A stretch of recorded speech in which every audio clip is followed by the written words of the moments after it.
For me, the only option was freedom. No matter what I did, no matter what I was working towards, I had to be working towards freedom. There should be pandemonium. In the freest country in the world, we lead the least free lives. We go to school for 16 years to get 2 weeks of freedom every single year. Most people in the world do not believe it is even possible to have control over your own time. I wanted to let people know that that's not true and that you do have control over your time, but you have to start with that in mind first.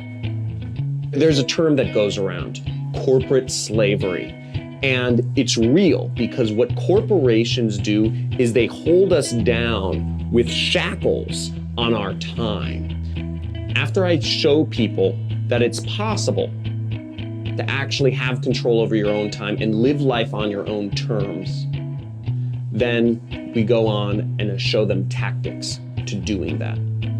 Every day people are posting things online on Facebook, Google, YouTube, Instagram. I just show people how to make money doing that. Many people don't believe it's possible, but what you have to realize is that we're in the digital age now. It's all about reaching people over the internet, and it's surprisingly simple if you just know what to do.